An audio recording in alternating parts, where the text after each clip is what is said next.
Terhormat pimpinan dan anggota Dewan Perwakilan Rakyat Aceh dan mandu-mandu jajaran yang kamu hadir. Long singkat mentah mungkin.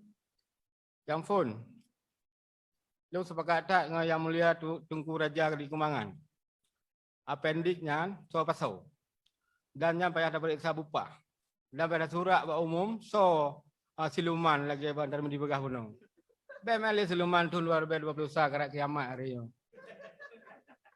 Yang kedua ketua, mungkin yo kon ya protes tak tentang kedua.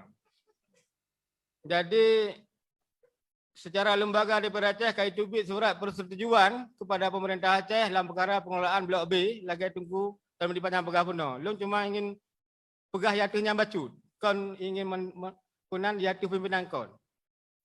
Ilun di Aceh Utara di lokasi ladang blok-bloknya lah. Jadi dia Aceh Utara kan susah.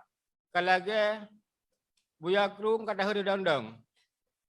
Karena bu dijaju dia awak Aceh Utara keroh hanya 4 dong. Jadi persetujuan lembaga atau lembaga ada tanya pun sang DPR nama di pusat apa yang berkenanya pemerintah jak sirau.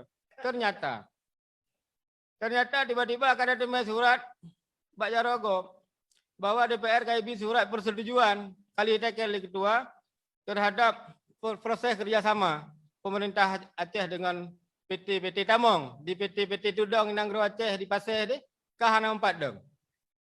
Jadi oleh karenanya Mbak IPK ikut pajuh ketua. Maka lu fikir suratnya pengen buat surat persetujuan awak terhadap pengelolaan Blok B dengan kerjasama yang kalian dibentuk Cina. Yang ada aja buat le taduk bersama le. Terlibatkan pemerintah tingkat 2 Aceh Utara.